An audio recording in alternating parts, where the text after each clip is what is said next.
తాకట్టులో ఉన్న బంగారాన్ని విడిపించి ఆ రోజు ఆన్లైన్ రేటుకే మేము కొంటాం. Sharma gold company.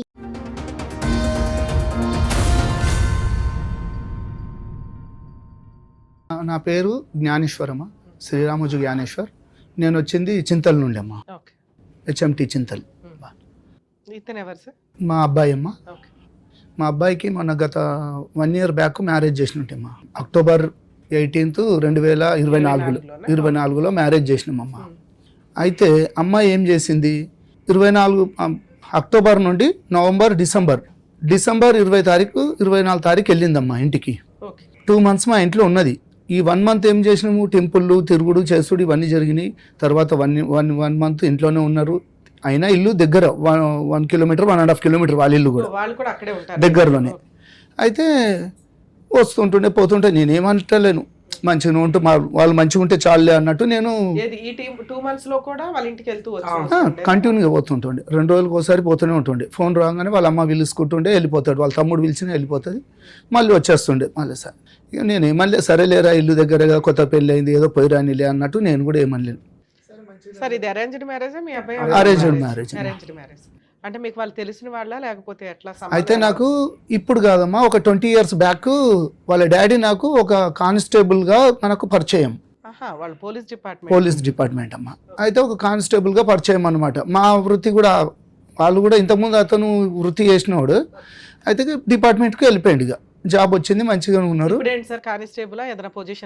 ఆయన ఏఎస్ఐకి వచ్చిండమ్మా ఇప్పుడు.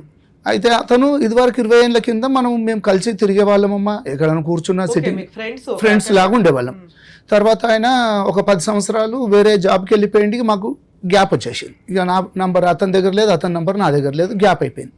అయిపోయినాక ఒక రోజు ఏమైంది, మా బ్రదరు అంటే సడ్డకుడు ఒకరోజు అతనికి ఒక ఇల్లు చూపించారంట, రెంట్ పర్పస్.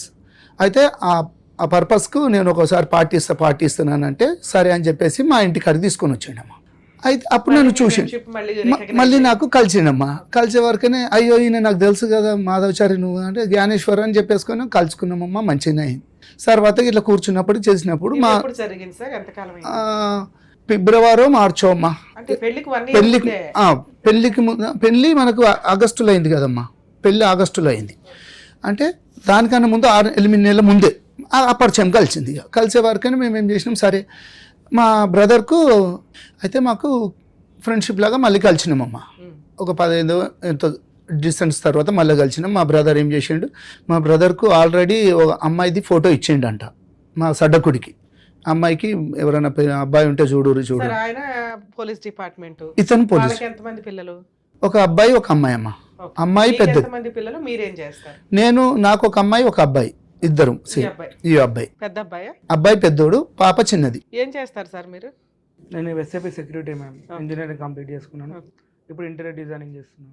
ఆ అమ్మాయి కూడా జాబ్ చేస్తుందా? తను ఏం జాబ్ లేదు. మీ నాన్నగారు చూపించిన సంబంధం చేసుకోవాలని ఎందుకు అనుకున్నారు? అంటే చిన్నప్పటి నుంచి ఈ రోజుల్లో ఎవరు మాట్లాడట్లేదు కదా కుర్రాళ్ళు. చిన్నప్పటి నుంచి డాడ్ అంటే ఇష్టం, డాడ్ అంటే భయం. సూపర్. కొడతారా మీ నాన్న? కొడతాడు. బాగా పద్ధతిగా పెంచినట్టున్నారు కొట్టి.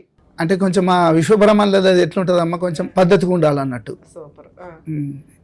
అయితే ఈ విధంగా మాకు పరిచయం అయిందమ్మా. పరిచయం అయినాక మాట మాధవచారి నీ బిడ్డది మ్యారేజ్ అన్నావు కదా, ఇక మా తమ్ముని కొడుకు కూడా ఉన్నాడు, ఒకసారి చూడు అని చెప్పేసి అన్నాడు.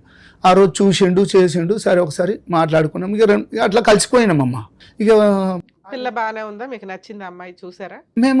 మాకు అప్పుడు చూపించలేడు. తర్వాత మళ్ళీ మాకు ఒక వీడియో పెట్టిండు, ఫోటో. ఆమె ఏది టీచర్ జాబ్ లాగా మాట్లాడుతున్నది అనమాట. అయితే ఏం చేస్తారంటే టీచర్ అని చెప్పేసి అన్నారు. టీచర్ అంటే బాబు చదువుకున్నాడు, అమ్మాయి చదువుకున్నారు, చాలు వాళ్ళిద్దరు ఆనందంగా ఉంటే మాకు చాలులే. ఇక చూసినాక నేను చూపించారా? మీ అబ్బాయికి నచ్చిందా చూపించిన సార్. ఓకే అన్నారు. ఓకే అన్నారా మీరు? ఆ అమ్మాయి కూడా ఓకే అందా మీ అబ్బాయిని చూసి?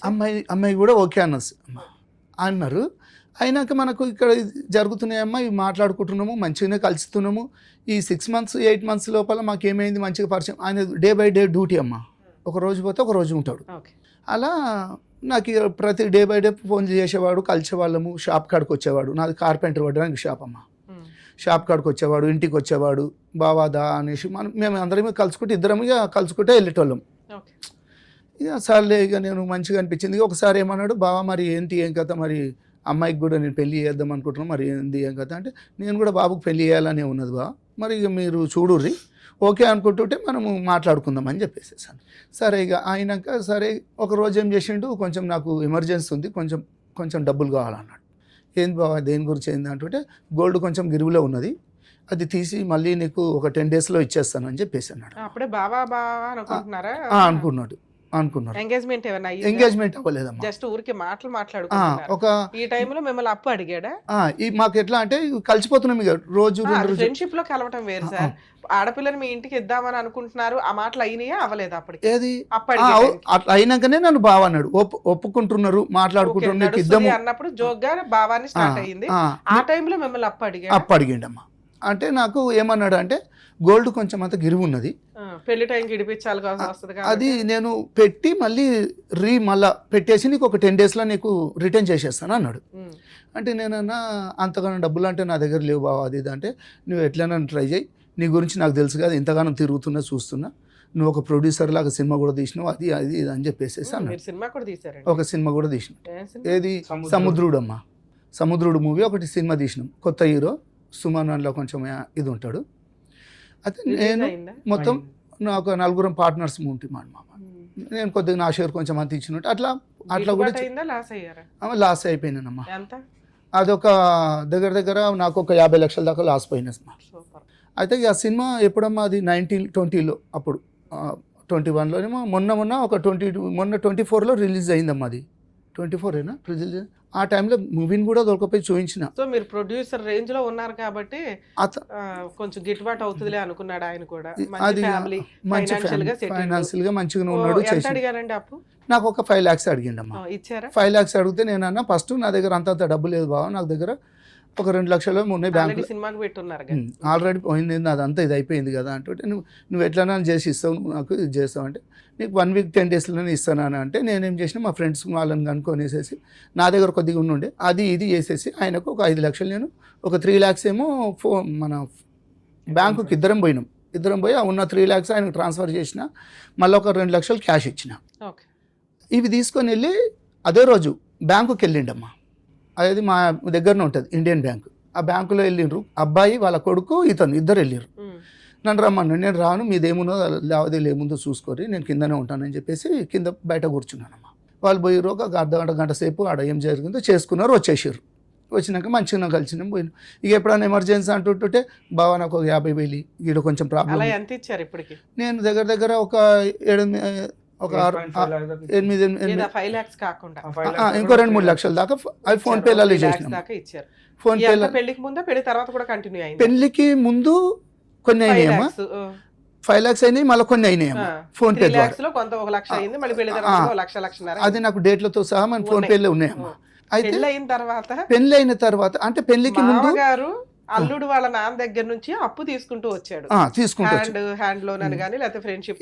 ఇక మంచిగానే మేము ఇద్దరము మంచిగా కూర్చునే వాళ్ళమమ్మ. వాళ్ళ ఇంటికి మేము పోయేవాళ్ళం, మా ఇంటికి మేము కూర్చునేటోళ్ళం, డ్రింక్ వేసేటోళ్ళం, చేసుకునేటోళ్ళం. వాళ్ళ ఇంటికి నేను పోయేటోని కూర్చుని పెట్టేటోళ్ళు, మా ఇంటికి వచ్చేటోళ్ళు, మేము కూర్చుని పెట్టేటోని. ఇట్లా మాకు ఇద్దరికి ఈ పరిచయాలు అయిపోయినాక ఇట్లా ఇచ్చుకుంటూ చేసిన.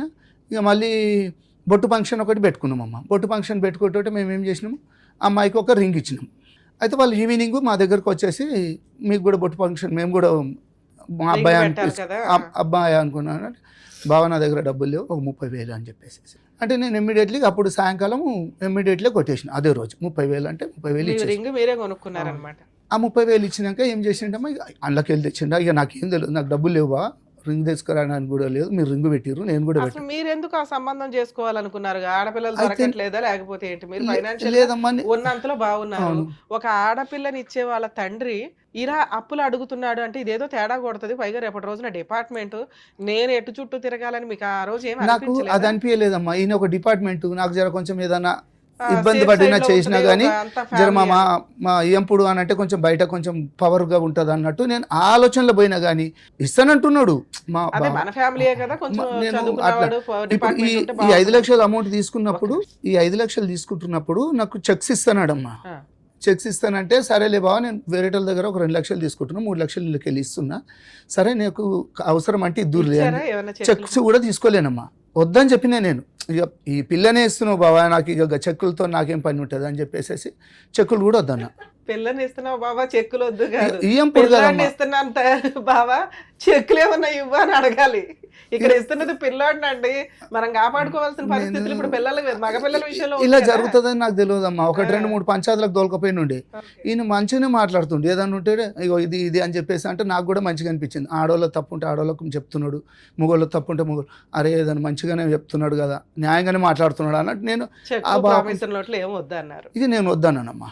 చెక్స్ కూడా ఇస్తాను. పెళ్లి విషయం ఎట్లాగా ఏంటి, పెళ్లి ఎట్లా జరిగింది, పెట్టుకున్నారు పెళ్లి ఎట్లా జరిగింది అంటేనమ్మా, ఇవన్నీ జరుపుకుంటూ వచ్చినాయి. ఆయనకు అవసరానికి నేను ఇచ్చిన ఒకటి ఎంగేజ్మెంట్ చేసిర్రు సార్. బొట్టు ఫంక్షన్ లో ఉంగరాలకే మీ దగ్గర అప్పు తీసుకున్న వ్యక్తి పెళ్లిలో మరి మగపిల్లోడికి ఏమన్నా అయితే నాకేం చెప్పిండమ్మా, గోల్డ్ ఏమన్నా ఇవ్వలేడమ్మా. నేను డౌరీ ఏమన్నా ఉందా? యాక్చువల్లీ డౌరీ అనగానే పెళ్లి ఖర్చుల నిమిత్తం ఏమన్నా అట్లా ఉందా? ₹1 ఇచ్చింది లేదమ్మా. ఆయన నాకేం చేసిండంటే ఎంగేజ్మెంట్ అవుతుందమ్మా, ఎంగేజ్మెంట్ అవుతుంటే ముందే చెప్పిండు, ఒక రోజు 2 రోజుల ముందే చెప్పిండు, బాగా మళ్ళీ నువ్వు నన్ను ఆడ డబ్బులు అవి బంగారం అని అడగకు, నేను తర్వాత నీకు పెడతాను, నీకు ఇస్తాను, పెళ్లి వరకు నేను ఇష్టంతో ఎప్పుడన్నా కుదిరితే చేస్తా, పెళ్లి వరకు నేను చేసిస్తా. ఇప్పుడైతే నా దగ్గర ఒక 1 మంత్ ముందు అట్లా అయ్యింది కదమ్మా ఎంగేజ్మెంట్, 1 మంత్ 1.5 అయితే ఆ తర్వాత ఇస్తాను అని అంటే నేనేమన్నంటే పంతులు కూడా అడిగిరమ్మా, ఇచ్చేరుతుంటే ఆడ లావాదేవీలు పెట్టుకున్నాలి కదా అన్నట్టు వాళ్ళ ఇష్టం, నువ్వు ఎందుకు అడుగుతున్నావు, నీకు అవసరమా అని చెప్పి పంతుల్ని బెదిరించిండు. బెదిరిస్తే నేనేమన్నంటే పంతులతో మాట్లాడుకున్నాం, మేమంతా సెటిల్ అయిపోయింది పంతులు, మాకు మీరేమి దీంట్లో ఏమి అడగకండి అని చెప్పేసేసాను. ఆయన కార్యక్రమం ఆయన చేసేసిండు అమ్మ. అయితే ఇక ఎంగేజ్మెంట్ అయిపోయిందమ్మా. ఎంగేజ్మెంట్ అయితే ఈ మాట కూడా చెప్పిండు, మా అమ్మాయి ఎవరు కాలు మొక్కదు, నువ్వు మళ్ళీ పెద్ద మనుషులను కూర్చుని పెట్టి మీ అన్నల్ని అక్కల్ని వదినలు పెట్టి కాలు మొక్కేమానవు, ఆమె మొక్కదు అన్నది. నేను సరేలే బావ అని చెప్పేసి దాన్ని కూడా ఒప్పుకున్నా. సరే కాలు మొక్కపోతే ఏముందిలే అని చెప్పేసి ఇక ఈ విధంగా మాకు మంచిగా కొంచెం ఆయన గురించి నాకు ఇది అనిపించి నేను సరే నేను అన్నిటికీ ఓకే ఓకే ఓకే అనుకుంటూ వచ్చిన. మీరు ఎంగేజ్మెంట్ నుంచి మ్యారేజ్ లోపు అమ్మాయితో మాట్లాడారా? మాట్లాడారు, బాగానే మాట్లాడుకునే వాళ్ళ ఇద్దరు. అంటే ఊరికే ఏదో టాపిక్ తీసుకుంటది, మా డాడీ మీకు 2 లక్షలు ఇవ్వాలా, మీకు కోట్లు ఇవ్వాలా, ఎందుకు అసలు ఆ టాపిక్ లేదు కదా మీ నాన్న దగ్గర. ఈమె తీసే టాపిక్ నాకు ఫోన్ చేస్తుంది, ఫోన్ చేసి రింగ్ పెట్టాం కదా అంటే అది మేము కొనుక్కున్నారు. ఇంకోటి ఎంగేజ్మెంట్ రోజు మేడం నాకు 2.5 grams ఫస్ట్ రింగ్ తీసుకొచ్చారు, అది రీపోయింది. అది రీపోయిన తర్వాత మళ్ళీ ఏం చేసి మళ్ళీ బంగారం షాప్ పోతే పైసలు కట్టాలని చెప్పేసి డాడీని పంపించాడు. డాడీ పోయి మళ్ళీ 13,500 రూపీస్ ఎక్స్ట్రా చేసుకొని నాకు ఇంకో రింగ్ తీసుకొచ్చాడు. నువ్వేం తీసుకొచ్చావు నాన్న, నువ్వు పెళ్ళి పెద్దవి, నువ్వు నాకు డాడీవి, నువ్వు వాళ్ళకి పల్లి చేస్తున్నావు ఏంటంటే పోనీ బేటా అని. సరే ఆయన ఫ్రెండ్షిప్ లో 2 వైపులా కలిపి చేసుకుంటున్నాడు అనుకుందాం. మీ ఇద్దరి మధ్య ఫ్రెండ్షిప్ అంటే ర్యాపో బాగానే ఉందా మీ వైఫ్ కి? నేను చెప్పాను 2-3 times చెప్తే వాళ్ళ ఇంట్లో కూడా చెప్పాను, ఇట్లా అమ్మాయి వద్దంటుంది, పెళ్లి మరి ఎందుకు చేస్తారు వద్దందా? మరి ఆ మాట మీ నాన్నకి చెప్పాను. ఏం సార్ మా అమ్మాయి కొంచెం తేడాగానే మాట్లాడింది కదా స్టార్టింగ్ లోనే, జోక్గా కూడా అనరు పెళ్లి ఇష్టమేనా అని మిమ్మల్ని ఇందాక అడిగి ఏమన్నారు, ఇష్టమే మేడం అమ్మాయితో మాట్లాడాం స్టార్టింగ్ లో. అదే మళ్ళీ తర్వాత వీళ్ళు మాట్లాడుకున్నప్పుడు ఈ మాట అన్నారంట, ఈ మాట బాబుతో అన్నారు, మా మిస్సెస్ తో కూడా అన్నదంట. అనే వరకు నేను ఏం చేసిన, మా సడ్డకుడు ఉంటాడు కదా వాళ్ళ అక్కనే, వీళ్ళ అక్కయ్య భర్తని ఆయననే చూపించింది, మాట్లాడింది. అయితే వాళ్ళిద్దరిని పిలిపించి నేను ఇతనికి ఫోన్ చేసిన, ఏం బాబా ఇది ఏం పంచాది, ఏం లోలి, పెళ్ళే కాలేదు ఇప్పుడు ఏమో అంటున్నారు అంటుంటే, లేదు బాబా అట్లా ఏముండదు అని అంటే, నేను మా అన్నని మా వద్దని పిలిచి ఇట్లా అంటున్నదంట, మరి ఒకసారి తెలుసుకున్నాక మరి ఏదైనా ఎంగేజ్మెంట్ చేసుకుందాము అని అంటే, కాకముందు ఇది బొట్టు ఫంక్షన్ అయిపోయినాక ఎంగేజ్మెంట్ కాకముందు అయితే పోయినామమ్మా. నేను మా మిస్సెస్ వాళ్ళిద్దరు ఇంటికి వెళ్ళినాం, వాళ్ళ ఇంటికి వెళ్ళి మాట్లాడినాం. చూడు మరి మా భార్య అన్నది అనుజ్ఞ నువ్వు ఇట్లా ఫోన్ చేసి నాకు ఇష్టం లేదని చెప్పినావు, మరి ఎందుకన్నా అంటే వాళ్ళ డాడీ అన్నాడు, ఏమమ్మా అన్నవా అత్తయ్యతో అంటే, నేనెందుకన్నా, నాకు డాడీ నా గురించి నీకు తెలుసు కదా, నేనెందుకంటానని చెప్పేసి మాట మలిపేసేసి మాట్లాడిందట. అప్పుడే మీ వైఫ్ కి మీ అబ్బాయికి ఒక డౌట్ రావాలిగా మీకు గానీ, ఇట్లా మన ముందు ఒక ఎందుకంటే నిజం మీకు తెలుసు అమ్మాయికి తెలుసు. అవును, మీ వైఫ్ వాళ్ళు విన్నారు, మీ అబ్బాయి కూడా విన్నాడు. వాళ్ళు అబద్ధం చెప్పరు, నాన్న ఇట్లా అంది పెళ్లి ఇష్టం లేదు అని. సో ఇంత అబద్ధం చెప్తుంది ఇప్పుడే ఈ అమ్మాయి, ఇదేమైనా కొంచెం తేడా వ్యవహారమా అని మీరు ఎందుకు స్టాప్ అవ్వలేదు? పైగా అన్ని అప్పులు అడుగుతున్నాడు మిమ్మల్ని. ఏంటంటే ఒక నమ్మినమ్మా ఆయనని. మెయిన్ రీజన్ అంటే మేడం ఇక్కడ డైలీ డే బై డే తాగడం అయింది ఈయన డాడీకి, అతను మా మామయ్యకి. ఆయన ట్రాప్ చేశాడు, ఈయన ఆయన ట్రాప్ చేశాడు. ఇంకోటి ఏంటంటే మా చెల్లి వాళ్ళకి మామయ్య లేడు, వాళ్ళకి మామయ్య లేడు, సడ్డకుడు లేడు, ఇతనికి వియ్యంపులు లేడని చెప్పేసి నాకు వియ్యంపులు గట్టి దొరికిండని చెప్పేసి అదే డైలీ అంటే ఏమున్నా నాకు ఫోన్ చేస్తాడు, రాత్రిపూట ఫోన్ చేసి నేను చచ్చిపోతా ప్లీజ్ అది అంటే ఏమైంది మామ అంటే నాకు అర్జెంట్ 3 లక్షలు ట్రాన్స్ఫర్ అయ్యి అంటాడు. నేను ఎక్కడికి వెళ్తే వాళ్ళ మామ 3 లక్షలు నువ్వు జాబ్ చేసిన పైసలను సంపాదిస్తున్నావు అంటే నా పెళ్లి ఖర్చులు నేను గ్రాండ్గా చేసుకున్నాను మామ అంటే నాకు వచ్చి ఇట్లా ముద్దులు పెట్టిండు, అల్లుడు నువ్వు సూపర్ అల్లుడు అది అనేసి. ఎందుకు మామ నేను పోలీస్ అని ఒక ఫంక్షన్ హాల్కి వెళ్ళండి మేడం సత్యగౌర అనేసి. వెళ్ళిన తర్వాత 2,80,000 ఫైనల్ అని చెప్పిండు అమౌంట్. వాళ్ళు ఏం చేసారు ఇట్లనే అల్లుడు ప్లీజ్ రిక్వెస్ట్ చేస్తున్నాను ఆగండి మామనే. అంటే మీ నాన్నకి తెలిసి నీ దగ్గర డబ్బులు అడుగుతాడా తెలియకుండా? మీ దగ్గర మీ ఏటీఎం కార్డు, ఆయన దగ్గర ఆయన ఏటీఎం కార్డు. నాకు ఇట్లా ఫోన్ చేసుకుంటా కూర్చొని ఇట్లా మాట్లాడు ఫంక్షన్ హాల్ అంటే నేను అటు ఇటు కొద్దిగా ఇన్ఫ్లుయెన్స్ వాడుకొని 1.5 lakhsకి ఫంక్షన్ హాల్ ఫైల్ చేసిన. అబ్బా బంగారం అల్లుడు నువ్వు ఒక్క ఫోన్ చేయాలి. ఇప్పుడు మీ నాన్న ఉద్దేశం ఏంటో తెలుసా?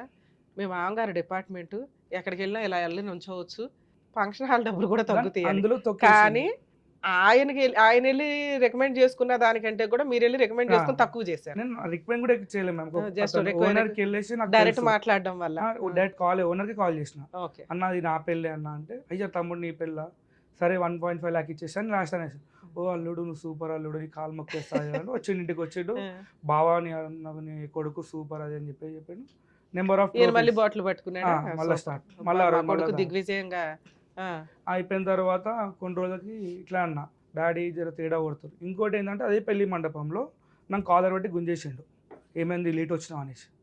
నాకు వద్దు నాన్న పెళ్లి మండపంలో నేను ఏడ్చిన వెళ్ళిపోదాం పెళ్లి రోజు ఇట్లా గుంజేసిండు మ్యామ్. ఎందుకు అప్పటిదాకా యాక్చువల్లీ ముహూర్తం మేము level 55కి ఉంది. ఇట్లా వాళ్ళ ఇంటికి వచ్చి నాకు ఇలా ఆరతి పెట్టి తీసుకెళ్ళాలి కదా, నాకు లేవు అట్లా నాకు పద్ధతి లేవు, రమ్మన్నప్పుడు రావాలి టైంకి అంటే అదేంది అని చెప్పేసి అంటే నన్ను వేరే కార్లో పంపించారు. మీరంతా ఒకే వైపుగా ట్రెడిషన్ ఆ ఏరియాలో ఎలా ఉంటుంది, మీ క్యాస్ట్ లో ఎలా ఉంటుందో అలా ఫాలో అవ్వాలి కదా, మీకుండి వాళ్ళకి లేకపోవడం ఏంటి? వీళ్ళు ఇట్లా చెప్తారు. అయితే నేను ఒక కార్లో వచ్చేసిన, డాడీ వాళ్ళు ఇంకా కార్లో ఉంటే నేను ఏమన్నా ఆగండి మామ మా డాడీ వాళ్ళు ఇష్టంగా నేను లోపలికి వస్తా అంటే మీ డాడీ వాళ్ళు దాన్ని గుంజేసిండు. గుంజగానే నేను ఏడ్చిన పెళ్లి మండపం నాకు వద్దు నాన్న నాకు భయం అవుతుంది నేను చేసుకోను అంటే మమ్మీ డాడీ ఫుల్ ఏడ్చినాం ఇద్దరం. డాడీ ఏం చేసిండు లేదు తప్పదు అని ఫటాఫట్ పెళ్లి మండపంలో చేపించేసాడు. అప్పటికి నా క్రౌడ్ చాలా పెద్దది, నేను నా చెల్లె పెళ్ళి నేను నాకు ఫుల్ గ్రాండ్ చేసిన, నా ఇస్తుంటా అని చెప్పి డాడీకి కూడా తెలియదు నేను ఖర్చు ఏం పెట్టినా తెలియదు. భారత్ ఇవన్నీ చాలా పెద్ద. నేను ఓవరాల్ నాకు ఖర్చు 8 lakhs వచ్చింది మేడం. నాది అంటే నా వీడియోస్ ఉన్నాయి మీకు కొద్దిగా ఇచ్చి పెడతా. వాళ్ళు కూడా వచ్చి నా కాలు మొక్కిరు, అబ్బా ఇంత పెద్ద గ్రాండ్గా చేసినావు భరత్ అంటే ఇట్లా పోల్ లైటింగ్ ఉంటాయి కదా మేము పెద్దవి అవన్నీ పెట్టి డాడీ కూడా తెలియదు అవన్నీ అంతగా గ్రాండ్గా చేసుకున్నా.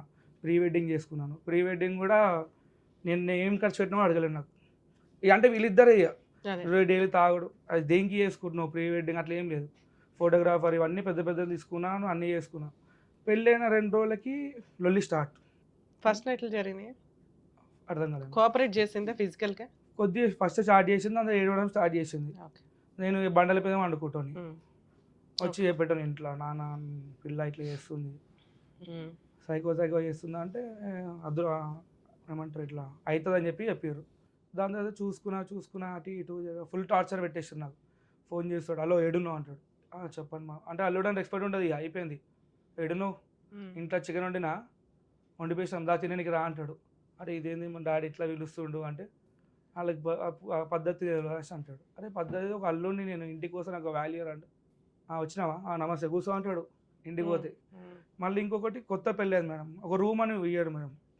ఆమె వాళ్ళ వండుకుంటుంది, నన్ను ఇంకో ఈ రూమ్లో వండి పెడతారు.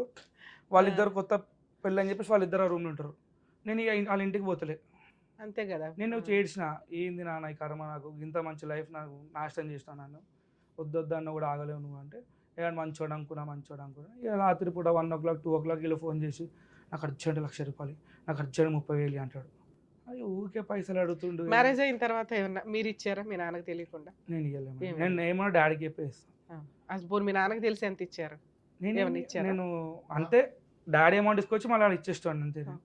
అంటే నా పేరు చెప్తాడు డాడీ కొడుకు దగ్గర. సరే అమ్మాయి ఎప్పటిదాకా మీతో కాపురం చేస్తుంది? October 18th పెళ్ళి అయింది. అటు ఇటు పోయేసరికి December 17th రోజు December 15th నుంచి ఆమె కడుపున వస్తుందని చెప్పారు మేడం. అయితే నేను ఇంట్లో అయిపోయి నేను ఆఫీస్కి వెళ్ళిపోయినా, హాస్పిటల్కి తీసుకెళ్ళినా. మమ్మీ తీసుకెళ్ళిన తర్వాత ప్రెగ్నెంట్ కన్ఫర్మేషన్ వచ్చింది. వాళ్ళు ఏం చేశారు అంటే రాలేరు మేడం, వస్తున్నా రాలేరు. నాకు కన్ఫర్మేషన్ ప్రెగ్నెన్సీ కన్ఫర్మేషన్ అయింది. ఆమెకి అప్పుడు డేట్ రాలేనప్పుడు వచ్చింది, డిసెంబర్లో అయింది. అయితే నేనేం చేసినా నేను వాళ్ళకి ఫోన్ చేసుకున్నా, మామయ్య మీరు తాత అవుతారు అనేసి. హ్యాపీ లేదు వాళ్ళకి ఫేస్, అర్థమైంది. నేను ఒకటే మాట, నేను వాళ్ళ ఇంటికి పంపా డాడీ అనేసి అన్న. లేదు పద్ధతి ఉంటుంది, వాళ్ళ ఇంటికి పంపాలంటే ఆ బాధ వాళ్ళకి ఏమైనా అయితే నువ్వే బాధ తీసుకుంటావు డాడీ అనేసి అన్న. డిసెంబర్ 25th రోజు వాళ్ళ ఇంటికి వెళ్ళింది మేడం. వస్తలేదు, నేను ఫోన్ చేసి వస్తలేదు. కరెక్ట్ మళ్ళీ జనవరి 7th 8th రోజు నాకు ఫోన్ చేసి ఇట్లా హార్ట్ బీట్ లేదు, నువ్వు ఎవరు చెప్పకు అని చెప్పేసి వాళ్ళ ఇంట్లో ఫోన్ చేసి. నేను హైటెక్ సిటీ రోడ్ మధ్యలో ఉండేసి నేను ఏడ్చుకుంటా మా డాడీకి ఫోన్ తిట్టేసిన, నువ్వు ఎట్లా డాడీ అయినా నాకు తండ్రి. సరే మీరు కూడా వెళ్ళి మెడికల్ గా నేను వస్తాను మావయ్య అని వెళ్ళి చూడొచ్చు కదా, వెళ్ళినా నిజంగా వీళ్ళు చెప్తున్నది నిజమా కాదా అని. వెళ్తేనే నన్ను ఊకేసారు మేడం హాస్పిటల్ నుంచి. ఎందుకని? ఆ హాస్పిటల్ నుంచి నేను అడిగిన రీజన్, అంటే ఒక రీజన్ ఉంటుంది కదా, అవును ఎందుకు పోయిందో రీజన్ ఉంటుంది. ఇప్పుడు చికెన్ తిన్నందుకు పోయిందా అని, హార్మోన్స్ వల్ల. లేదు ఈ టైంలో హార్ట్ బీట్ లేదని చెప్పి నన్ను డోర్ పెట్టేసి వెళ్ళిపోయింది డాక్టర్. ఆయన మ్యాన్ప్లేట్ చేసిండు డాక్టర్ని నీలోఫర్ హాస్పిటల్లో. నేను పొద్దున్న రమ్మా 10 o'clock రమ్మంటే 10 o'clock రెడీ వెళ్తున్నా. ఆ రిపోర్ట్స్ తీసుకొని మీరు సెకండ్ ఒపీనియన్కి వెళ్తే తెలుస్తుంది కదా. నేను అడిగినా మ్యామ్ రిపోర్ట్స్ కూడా ఇవ్వలేరు. నేను రిపోర్ట్లు అడిగినా, మళ్ళీ నేను ఫైట్ చేసిన, ఒక 4 months నేను ఫైట్ చేసి మళ్ళీ ఏప్రిల్ తను తెచ్చుకున్నా. ఎందుకంటే నా లైఫ్ అంటే నేను ముందు డాడీ చెప్పిన, నేను 100 మంది దగ్గరికి వెళ్తాను, నాకు నా పిల్లం కావాలని చెప్పేసి నేను ఫైట్ చేసి తెచ్చుకున్న 4 days మళ్ళీ వెళ్ళిపోయాను. నాకు కడుపున వస్తుంది. కరెక్ట్ 2:30 కడుపున వస్తుంది అంట మేడం రాత్రి. నేను 2 o'clock ఇంటికి వస్తాను, 2:30 కడుపు నొప్పి స్టార్ట్. ఎందుకు వస్తుందని మళ్ళీ హాస్పిటల్ తీసుకెళ్ళినా, అన్ని టెస్ట్లు చేపించినా ఏం లేదు, నెగిటివ్ మొత్తం. అరే ఏంది ఇంతగానం చేస్తున్నా, నాకు ఇది ఏం టార్చర్ అని నేను బండల పైన వండుకుంటాను పంపించేసిన ఇంటికి. వాళ్ళు వెళ్ళిపోయారు, కొట్లాడి వెళ్ళిపోయారు. మళ్ళీ వస్తలేదు. అమ్మా ఇలా జరిగిపోయినాక మ్యారేజ్కి ఏం చేసిండ్రమ్మా, మ్యారేజ్ పప్పన్నం పెట్టమని చెప్పినామమ్మ. ఏది ఎంగేజ్మెంట్లు అయిపోయినాయి, ఇవన్నీ అయిపోయినాయి. వాళ్ళు చెప్పిన దానికి నేను ఒప్పుకుంటూనే ఉన్నా. సరే ఇలా కాకపోతే రేపు పొద్దున ఒకటే అన్నాడు, నాది మళ్ళీ నెక్స్ట్ ఒక 4-5 సంవత్సరాలు అయితే నాది రిటైర్మెంట్ అవుతుంది బావ, నాకు పైసలు కూడా వస్తాయి. ఇందులోకి వెళ్ళి ఇచ్చింది బంగారం అమ్మాయి పేరు మీద ఒకటి పెట్టిండమ్మా. అది గోల్డా రోల్డ్ గోల్డా నేను ఇంతవరకు అడగలేను, చేయలేను, నాకు అవసరం లేదు. అమ్మాయికి పెట్టుకున్నాడు, నేను అడగలేను. సరే ల్యాండ్ ఇస్తానన్నాడు కదమ్మా. నేను పెళ్ళి కాక ముందు నుండి నేను అడుగుతున్నా, బావ ఒకసారి ల్యాండ్ చూసి వద్దాం అమీన్పూర్లో ఉన్నది అన్నాడమ్మా. అయితే ఆ ల్యాండ్ లేదమ్మా, డాక్యుమెంట్స్ ఉన్నాయి కానీ ల్యాండ్ లేదు. అయితే ఇది ఎప్పుడో కొనుక్కున్నారంట వాళ్ళకు, ఈ రియల్ ఎస్టేట్స్ వాళ్ళు వాళ్ళకు డబ్బులు ఇవ్వకపోతే మళ్ళీ వాళ్ళే ఆప్కోజ్ చేసుకొని అదంతా అడగడం వల్ల వాళ్ళు ఏమైనా అలిగి గొడవ పడ్డారు. అది నేనేమన్నుంటి. అయితే ఏంది బావ ఇక్కడ జాగలేదు ఏం లేదు, మొత్తం బాండరీలు కట్టేసుకోరు. బాండరీ కట్టుకున్నాడు. నేను లోపల పోనీకి ఒక గేట్లోకి వెళ్ళి పోయినాం. 2వ గేట్ ఉన్నది ఇంకో లోపల.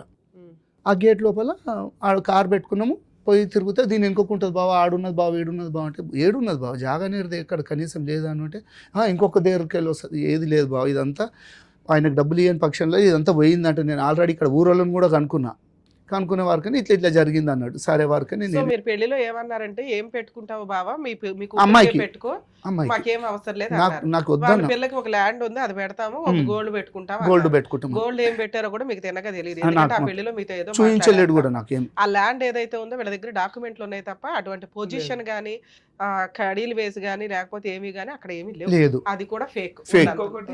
ఇది ఈ ల్యాండ్ ఇప్పుడు చూపిస్తున్న ల్యాండ్ లేదు కదమ్మా, దాని డాక్యుమెంట్స్ కూడా నాకు పంపించిండు. దాన్ని ఏం చేసిండు, నీ పేరు మీద రిజిస్ట్రేషన్ చేస్తా, నువ్వేం చేస్తావు, నేను డాక్యుమెంట్లు మాత్రమే ఉన్నాయి, అక్కడ స్థలం లేదు. దాన్ని పెట్టి నా ఈ ఎవిడెన్స్లు అడిగిండమ్మా, నీ పాన్ కార్డు నీది అవి ఉంటే ఐటీలు ఉంటాయి, నువ్వు కడుతుంటుంటావు బాబా, నాకు అవి ఇచ్చేసాయి, నేను బ్యాంకులో నేను లోన్ తీసుకుంటాను అన్నాడు. అయితే నేనేమన్నుంటి, ల్యాండ్ నా పేరు మీద లేనిది నేను ఎట్లా నీకు బ్యాంక్ నా పాన్ కార్డు అవన్నీ పెట్టమంటే నేను పెట్టలేను. ఒక వారం రోజులు ఫేక్ అవుతుంది కదా సార్. రేపు రోజున నాకు ఇబ్బంది. లోన్ ఎట్లా ఇస్తారండి, పొజిషన్ చూసి ఇస్తారు, అక్కడ పొజిషనే లేదు. ఆయన ఇన్ఫ్లుయెన్స్ వాడుకొని తెచ్చుకుంటాను అనుకున్నాడు.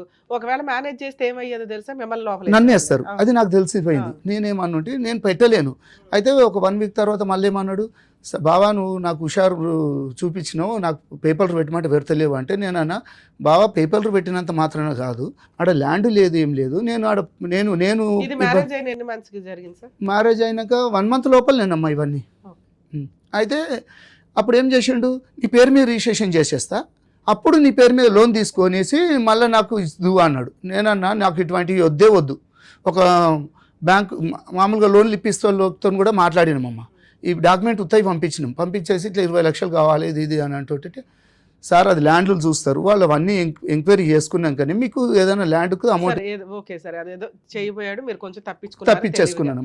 అంటే ఇప్పుడు ఒక ప్రాపర్టీ పిల్లకి పెడతాము అని అన్నారు, అటువంటి ప్రాపర్టీయే లేదు, ఇది కొంచెం తేడాగా ఉందని మీరు ఏమన్నా అడిగారా? నేను ఏంటి లేని ప్రాపర్టీ పెడతానని నేను అది కూడా అడగలేనమ్మా, అడగలే. అది కూడా అంటే ఆ అడగలేను. పాయింట్ వల్ల ఇలా కాపురం ఏమైనా స్పాయిల్ అయిందా? దాన్ని అడగలేనమ్మా. ఏప్రిల్ లో మళ్ళీ ఏదో బతులు అడుకొని తెచ్చుకున్నాడు మీ అబ్బాయి. తెచ్చుకున్నాడమ్మా. ఓ 4 days కి వెళ్ళిపోయింది. ఆ, మరి అప్పటి నుంచి 1 ఇప్పటి వీక్ దాకా ఏం 1 పని వీక్ చేయలేదు. 5 days 1 week లో వెళ్ళిపోయింది. ఏప్రిల్ నుంచి మనం ఇప్పుడు డిసెంబర్ కి వచ్చాం. ఈ ఇంత టైంలో ఏమైనా పెద్ద మనుషులు పంచాయతీలు గానీ పెట్టినామమ్మా. ఎందుకు రాను అని రీజన్ గానీ ఏమైనా నేను చెప్పి చెప్తాను మేడం. చెప్పండి. ఇక్కడ ఏప్రిల్ అయిపోయిన తర్వాత మా డాక్టర్ తీసుకొచ్చింది డాక్యుమెంట్స్ అవన్నీ. దాంట్లో లోన్ పేపర్ నాకు దొరికినాయి. ఓ, తిన పేరు మీద 12 lakhs లోన్ తీసుకున్నారు. ఏది ఈ ల్యాండ్ పెట్టేసి ల్యాండ్ కాదు, పర్సనల్ లోన్. ఓకే. వాళ్ళ తమ్ముడు కొద్దిగా అంటే ఈవిడ జాబ్ చేస్తుందా? జాబ్ ఏం చేయదు, వాళ్ళ తమ్ముడు కొద్దిగా ఫ్రాడ్ మేడం.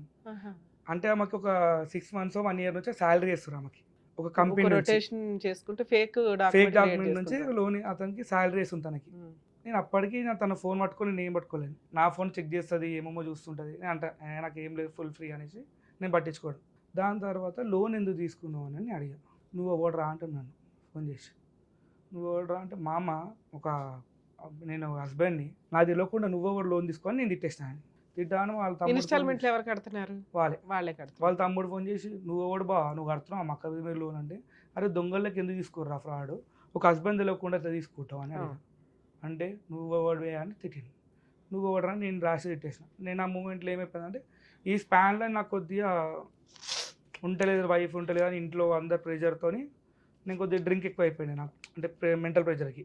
ఆ డ్రింక్లో ఏమైపోయింది, వాళ్ళకు నన్ను తిట్టడం చేసడం స్టార్ట్ చేసి. రికార్డ్ చేసుకున్నారా మీరు తిట్టేవన్నీ? అది కూడా డాడీది ఉండే రికార్డింగ్ మొత్తం. ఈ సంసారం పంపివా, ఒక 1 month గురించి మేము పెళ్లి చేసినామా అని ఫుల్ తిట్టుకున్నాం.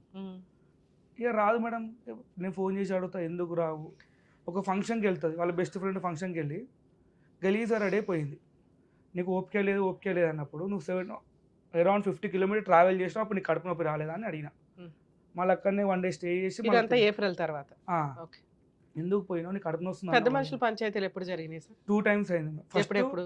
ఇంట్లో అయింది, దాని తర్వాత మా గుడిలో అయింది మేడం. లాస్ట్ గా జరిగి ఎంతకాలం అయింది? అరౌండ్ ఒక 4-5 months అవుతుంది. 4-5 months లో ఆ రోజు ఏం జరిగింది? రీజన్ ఏం లేదు, నాకు వద్దు. వద్దు అంటే ఒక మగపిల్లని పెళ్లి చేసుకొని బాగా అకౌంట్ లో డబ్బులు తీసేసుకొని వద్దు అనడానికి రీజన్ అంటే మీరు డౌరీ హెరాస్మెంట్ చేశారా, ఫిజికల్ హెరాస్మెంట్ చేశారా, బూతులు తిట్టారా, ఇంకా కట్నాలు తెమ్మని హెరాస్ చేశారా? వీటిలో ఏదో కాన్సెప్ట్ ఏంటంటే నేనంట వాళ్ళకి ఫోన్ చేసి నేను వాళ్ళకి ఏమన్నా అంటే మామ ఊకే అమ్మాయి వస్తలేదు నా ఇంటికి, నాకు ఇల్లు ఇప్పాను మామ, నేను మీతో ఇల్లు రికం వచ్చేస్తా అని చెప్పి చెప్పేసిన. ఆ మాటను పట్టుకొని ఏం చేశారు అంటే వీళ్ళు ఇల్లు అడుగుతున్నారా, వీళ్ళ మా డాడీ రిటైర్మెంట్ పైసలకి వీళ్ళ అడుగుతున్నాడు అని చెప్పి చెప్పాను. ఆ అన్న మాట ఎందుకంటే అయినా 1 yearలో తిప్పి కొడతాం 1 month ఉంది మేడం, నేను ఇక్కడ ఉండాలి. ఇప్పుడు నేను 4 గోడలు అయితే ఉండలేను. ఒకప్పుడు సింగిల్ అంటే నేను బతికేటోని, నా బయట 100 మంది అడుగుతున్నారు ఏది మేంద్రా, మా చెల్లి ఏది, మా వదిన ఏది, మా పిన్ని ఏది, మా అత్త ఏది అంటే ఏం చెప్పుకోవాలి. ఆ విషయంలో నేను ఉన్నా. దాని తర్వాత ఈమె ఏం చేసింది, నీ చైన్ బాగుందని చెప్పి చైన్ మెడలకి వెళ్ళి చైన్ తీసుకొని ఆమె మెడలు వేసుకుంది. ఏమండి ఇలా రింగు పెట్టుకోవాలా అంటే, సరే పెట్టుకో, నీకు సైజ్ సరిపోదా అంటే, నాకు ఈ బొటనవేలకు వస్తా అనేసి నా ఎంగేజ్మెంట్ రింగ్ ఆమె పెట్టుకుంది. ఎందుకు పెట్టుకుంటున్నావు ఇవన్నీ అంటే, తెల్లారి కథం వెళ్ళిపోయింది మేడం. 2 days వెళ్ళిపోయింది.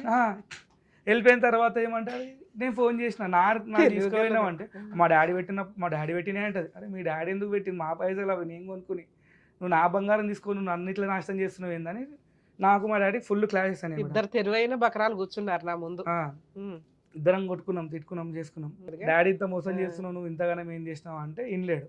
ఫైనల్ గా ఏంటి సార్ ఇక్కడ దాకా రావడానికి రీజన్? మ్యామ్ అది ఏంటంటే మ్యామ్, నాకు మా పైన ఇష్టమైన FIR రాశారు మేడం. కేసు రిజిస్టర్ అయింది. ఎప్పుడు ఎక్కడ? జీడిమెట్ల PS లో రిజిస్టర్ అయింది. మా కౌన్సిలింగ్ కూడా అయింది మేడం. మా ఇద్దరు కౌన్సిలింగ్ అవుతుంది. మా ఇద్దరు కౌన్సిలింగ్ అయింది. అమ్మాయి రీజన్ చెప్తలేదు ఎందుకు వద్దు మీ హస్బెండ్ అంటే. ఇద్దరు టూ టైమ్స్ కౌన్సిలింగ్, 2 times కూడా నాకు వద్దు అని చెప్తున్నా కానీ రీజన్ చెప్తలేదు పర్టికులర్. నేను చెప్పేసినాను వస్తే నేను సంసారం చేసుకుంటా, అది మీ ఇష్టం అని చెప్పేసి నేను వచ్చేసిన బయటికి. అయితే దాని తర్వాత అక్కడ 2-3 కౌన్సిలింగ్స్ జరుగుతాయి. ఏమంది కౌన్సిలింగ్ లో ఏం చెప్పట్లా? కౌన్సిలింగ్ పెట్టారు కేటు? నా పేరు మీద, మమ్మీ పేరు మీద, డాడీ పేరు మీద, చెల్లి పేరు మీద. అన్మ్యారీడ్ అమ్మాయి పేరు మీద. చెల్లి పేరు మీద ఎందుకు పెట్టారంటే, మీ సిస్టర్ మ్యారేజ్ అయింది, తనకు బాబు. ఎక్కడ ఉంటది? బోరబండ. మీకంటే ముందు మ్యారేజ్ అయిందా? నాకంటే ముందు 4 years అవుతుందమ్మా. 22లో అయింది. అంటే ఏమేమి పెట్టిరంటే, నేనంట మాకు రోజు టార్చర్ పెట్టి మిగతా కట్నం తీసుకురా, మిగతా బంగారం తీసుకురా. మిగతా ఓకే, అసలు ఎంత ఇచ్చారంట? అసలు ఏం లేదు, అక్కడ ఏదో రాసుంటారు వాళ్ళ డాడీ. అసలు ఎంత రాశారంటే 10 lakhs క్యాష్ రాశారు, 20 lakhs గోల్డ్ రాశారు, 20 తులాలు గోల్డ్ రాశారు, సిల్వర్, అలా బట్టలు ఏమేమో రాశారు మేడం. అవి ఏం లేవు నా దగ్గర, ప్రూఫ్ అని చెప్పేసి నేను అడ్మిట్ చేసిన. నేను మా చెల్లి అంట ఆమెకు రోజు టార్చర్ పెట్టుకుంటా నా పైసలు తీసుకురాని నేను అడిగినానంట. మీ చెల్లి ఎక్కడ ఉందమ్మా ఇంట్లో? పాప ఆవిడ ఉండదు కదా. వీళ్ళు అంటే కేసు స్ట్రాంగ్ కావాలని చెప్పేసి మమ్మీ అంట తను నిద్రపోతుంటే బకెట్ వాటర్ పోసి లేవు ఊడు అని చెప్పేసి అడిగినామంట. అయితే ఇంకోటి ఏమో చెప్పింది, మేము డైనింగ్ టేబుల్ మీద కూర్చోవద్దు, మేము మంచం మీద కూర్చోవద్దు అంటే, మీ డాడీ ఏమన్నాడు పొద్దున్న లేచి ఇల్లు వాళ్ళమ్మ అంటే, మా కూతురేమో సర్వెంటా. అమ్మ పెళ్ళి అయిందమ్మా, పెళ్ళి అయిన కొత్తలో వచ్చిండ్రు, మంచిగానే ఉన్నారు, అన్నిటికీ మేము అడ్జస్ట్ అయిపోయినాం. పెళ్ళి అయినా ఇంట్లోకి వచ్చిండ్రమ్మా, ఇంట్లో అయినాక అడ్జస్ట్మెంటింగ్ అయిపోయినామో అంతా ఉన్నాం. అయితే ఇక ఆమె ఇక సోఫాలలో కూర్చున్నాడు, డైనింగ్ వీటిల మీద కూర్చున్నది.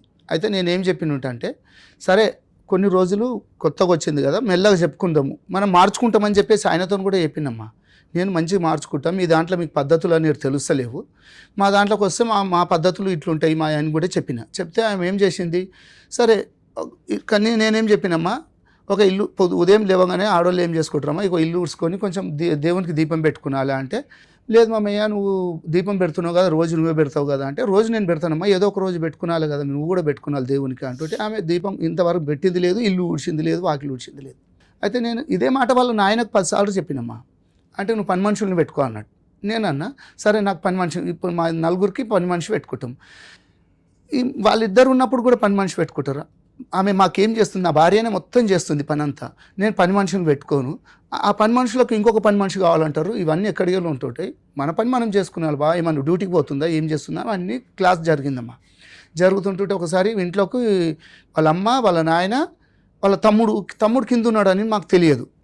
అయితే ఇట్లా డిస్కస్ జరుగుతుంటుంటే ఇంటలేదు చేస్తలేదు అంటుంటే, ఒకరోజు పంచాయతీకి వచ్చారు వాళ్ళిద్దరు తల్లిదండ్రి మా మీదకి వచ్చి మాట్లాడుతుంటుంటే, నేనన్నా చూడు బావా ఏం పని చేయదు ఏం చేయదు, ఇట్లనే కూర్చుంటుంది, అత్తమ్మ పని చేస్తుంటుంటే అందరు కింద మా ఆడిపడుచులు అక్కలు వీళ్ళందరూ వచ్చి కింద కూర్చొని హాల్లో సాఫ్ వేసుకొని కూర్చొని మాట్లాడుకుంటుంటే, ఈమె సోఫా మీద కూర్చొని కాలు మీద కాలు వేసుకొని ఉప్పుకుంటూ కూర్చుంటుంటుంది. నేనేం చేసినట్టే అంటే, ఒకసారి చెప్పినండమ్మా, అది ఒక్కటి తప్పే నాదిగా, నేను చెప్పిన అమ్మ వాళ్ళందరు కింద సాపేసుకొని కూర్చున్నారు, నువ్వు ఇట్లా కూర్చున్నాడు తప్పు, నీకు కాలు నొప్పులు ఉన్నాయో మరి ఏమున్నాయో నాకు తెలియదు, మీ డాడీ అయితే సోఫాలలో కూర్చోమన్నాడు, ఒక చిన్న స్టూల్ ఉంటాయి కదా 150ది, ఆ 150 స్టూల్ వేసుకొని వాళ్ళ పక్కన కూర్చోమ్మా, నేనేమన్నాను, అందరు కాళ్ళకి నువ్వు పైన కూర్చుంటివి, వాళ్ళేమో అత్తమ్మ మీ ఆడబిడ్చు వీళ్ళందరేమో కింద కూర్చుంటున్నారు అని చెప్పడం అది తప్పు అయిపోయిందట నాకు. అంటే ఇక నేనేమనలే సపోర్ట్, అదొక్కటే మాట అన్నమ్మా. అంటే ఇక ఆమె ఏం చేసింది, లెగిసింది లోపలికి వెళ్ళిపోయింది, బెడ్రూమ్లోకి వెళ్ళిపోయింది.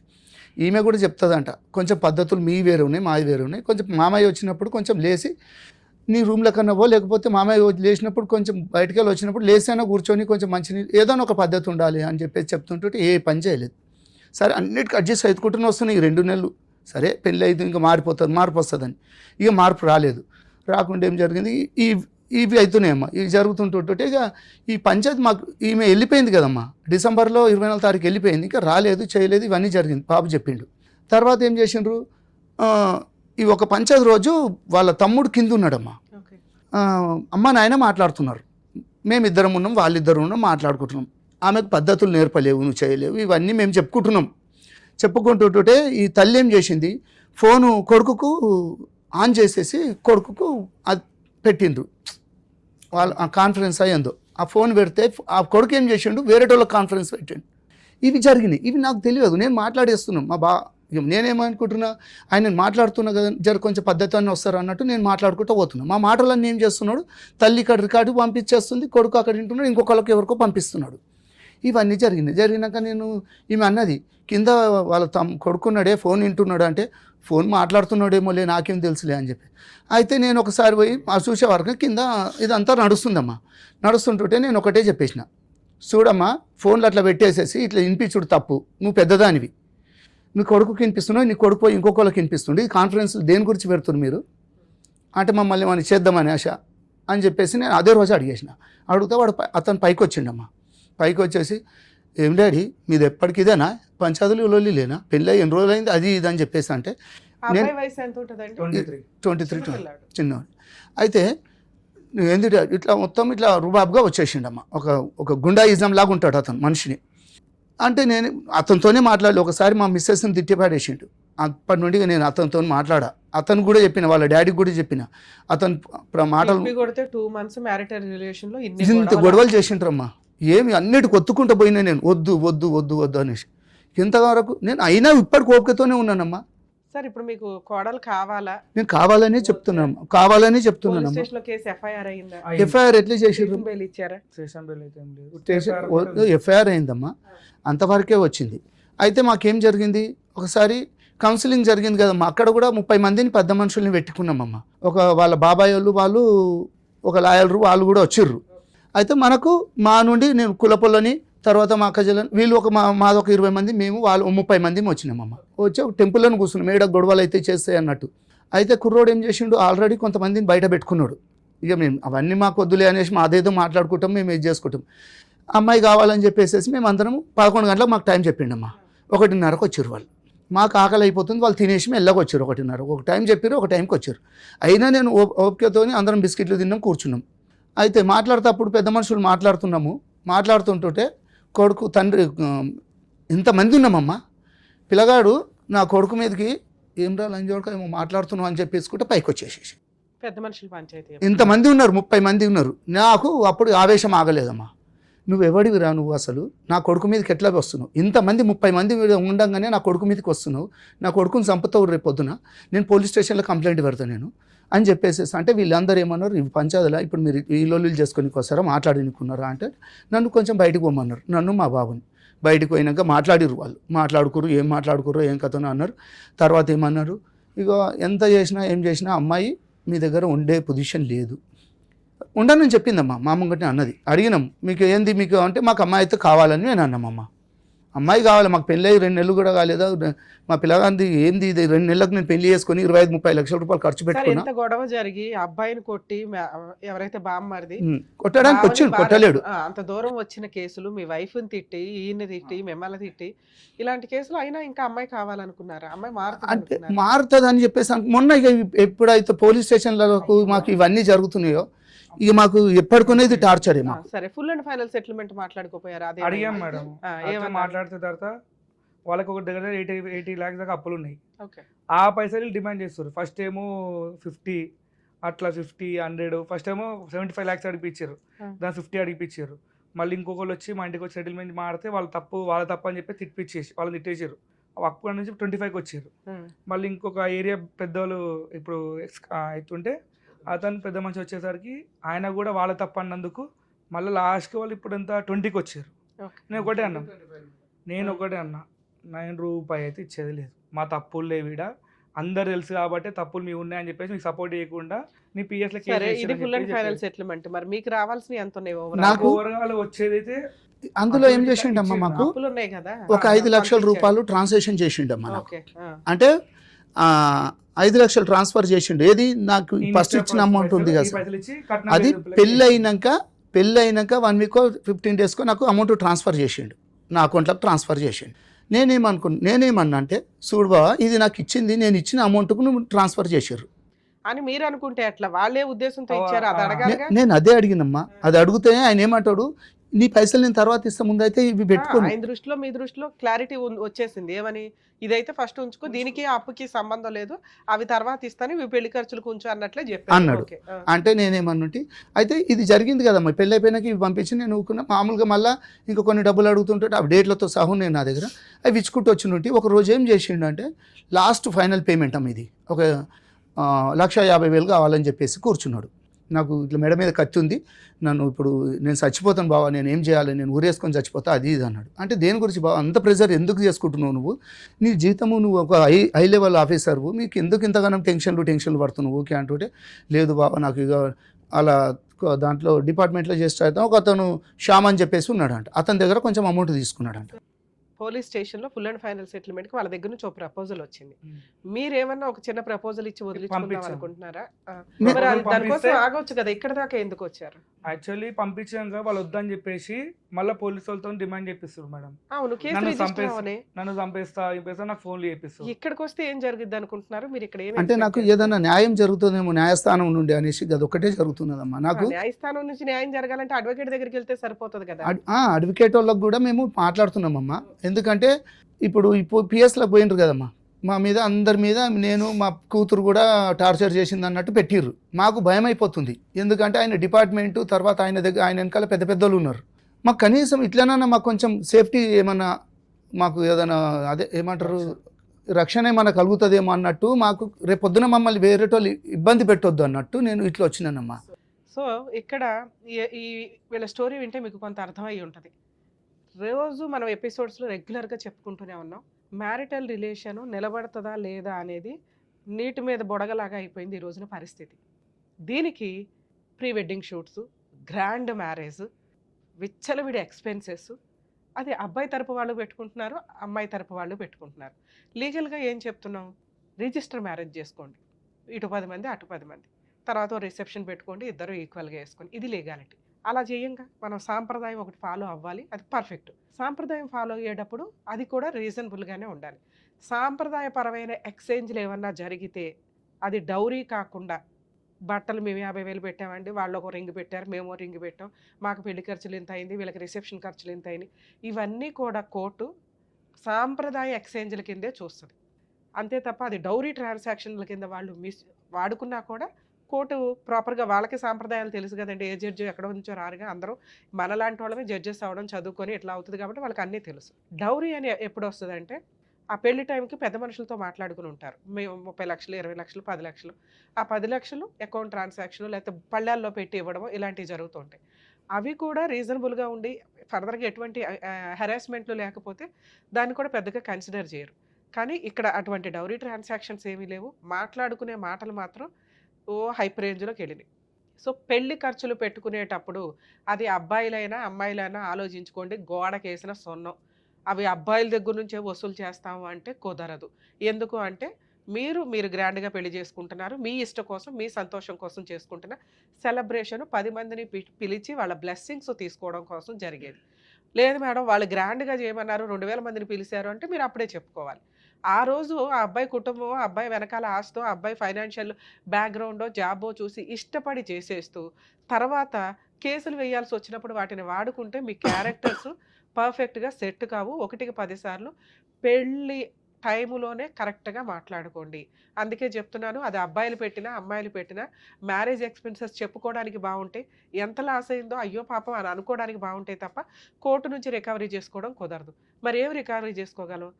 మీ మ్యారిటల్ రిలేషన్లో మీరు ఎంత సఫర్ అయ్యారు అంటే, ఒక అమ్మాయి ఇలా పెళ్లి చేసుకొని 2 వీక్స్లోనో 2 మంత్స్లోనో బయటికి వెళ్ళిపోయి వీళ్ళు ఇట్లా సెక్సువల్ అబ్యూస్ చేశారండి, ఈ అబ్బాయి సెక్స్ పనికిరాడండి, ఈ అబ్బాయి జాబ్ చేయడండి, ఈ అబ్బాయి తాగిపోతండి, వాళ్ళ నాన్న ఇట్లా అండి, వాళ్ళ అమ్మ ఇట్లా అండి అని వేసే కేసులు నార్మల్ కేసులు.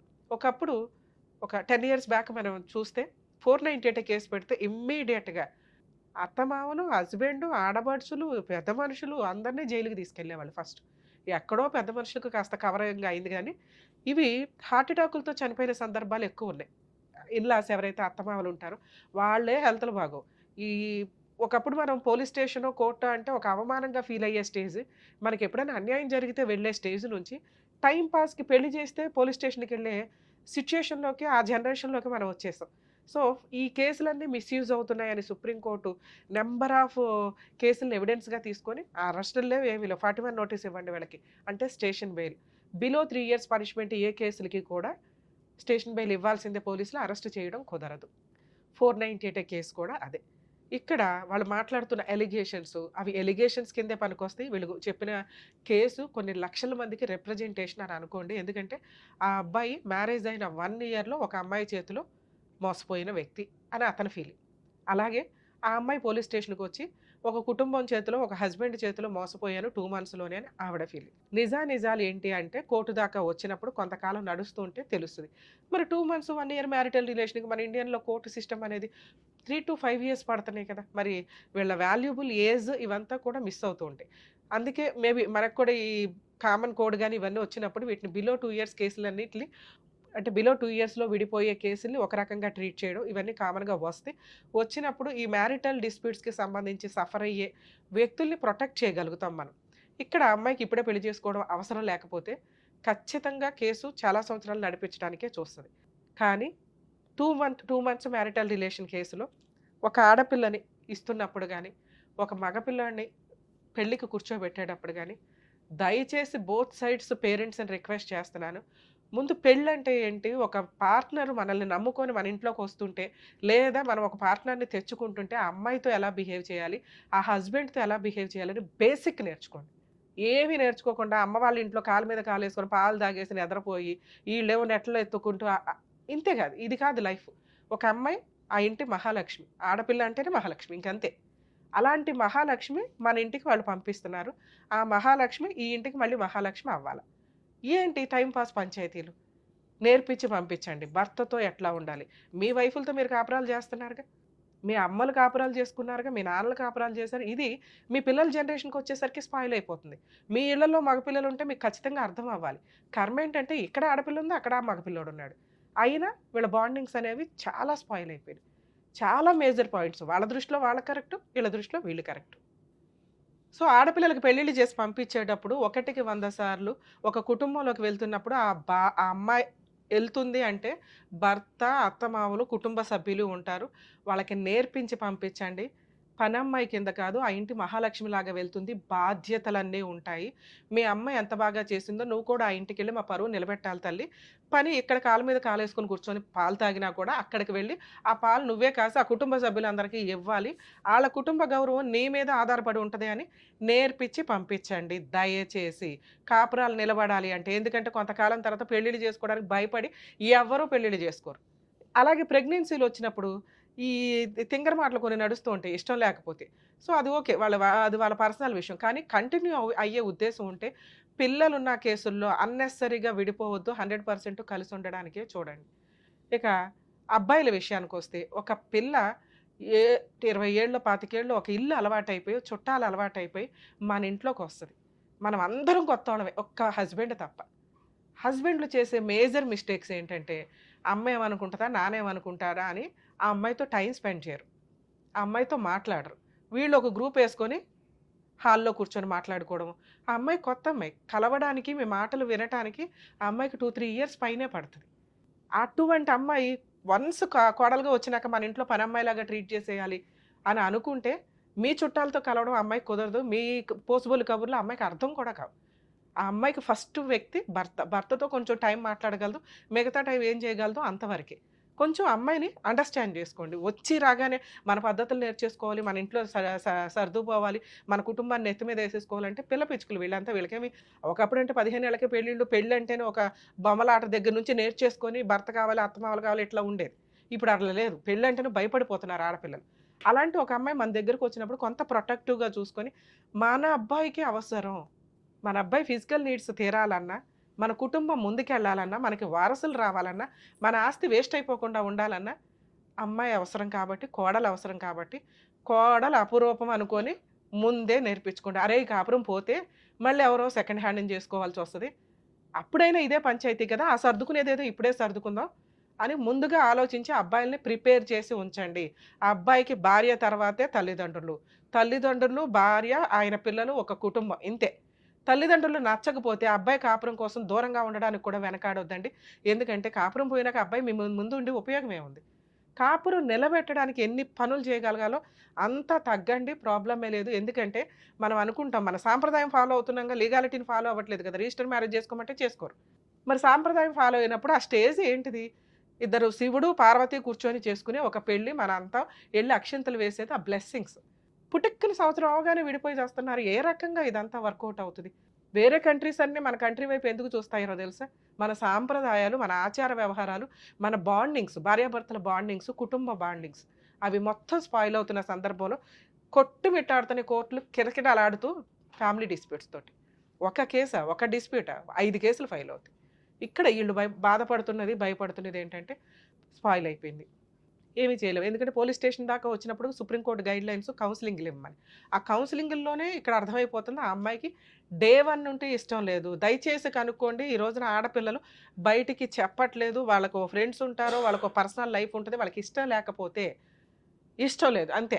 ఆ అమ్మాయిని తీసుకొచ్చి బలవంతంగా అన్నీ నేర్పించి పంపించిన అమ్మాయే సరిగ్గా కాపురం చేయదు. ఇట్లా బలవంతంగా మీ సొసైటీ కోసం, గుడ్‌విల్ కోసమో లేకపోతే అవతల వాళ్ళ కుటుంబం బావుంది, ఫైనాన్షియల్‌గా సెట్ అయ్యారని చెప్పి బలవంతంగా పంపిస్తే ఇలాగే ఏడుస్తాయి. ఎవరి లైఫ్ ఇక్కడ స్పాయిల్ అయినట్టు? మీ అమ్మాయికి ఇష్టం లేదు హ్యాపీ. కానీ ఒక అబ్బాయి లైఫ్ స్పాయిల్ అయిపోయిందిగా.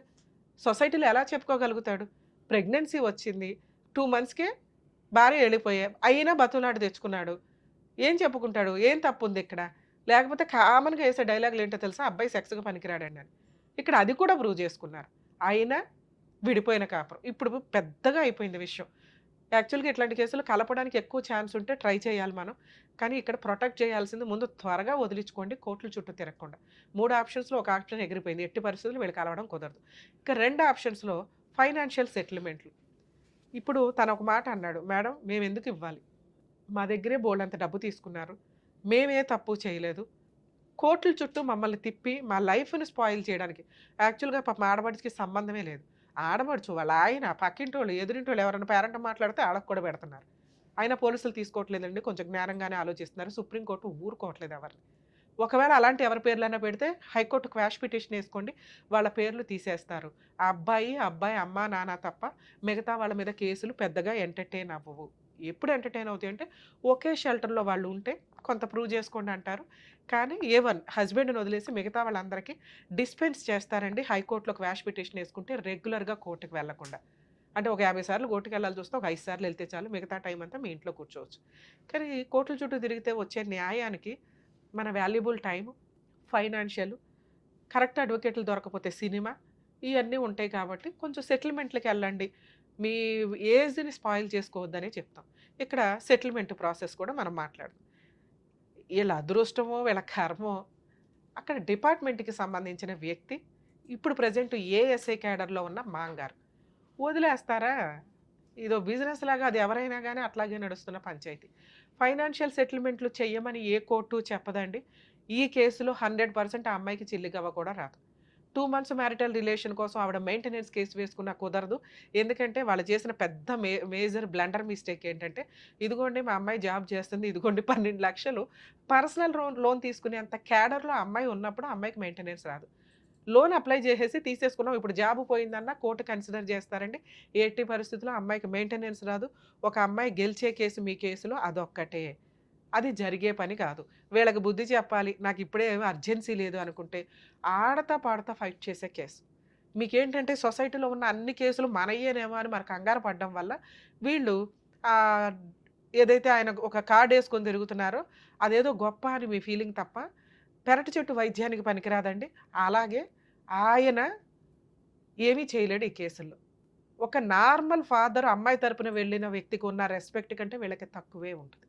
వీళ్ళు పోలీస్ స్టేషన్‌లకో, కోర్టులకో వెళ్ళి బతులాడుకోవడానికి ఇబ్బంది పడతారు.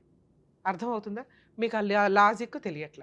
ఫోన్ చేసి మా అమ్మాయికి ఏసేయండి అంటే ఒకరోజు ఎంటర్‌టైన్ చేస్తారు, రెండో రోజు ఎంటర్‌టైన్ చేస్తారు, మూడో రోజు చీప్‌గా చూస్తూ ఉంటారు. అరే!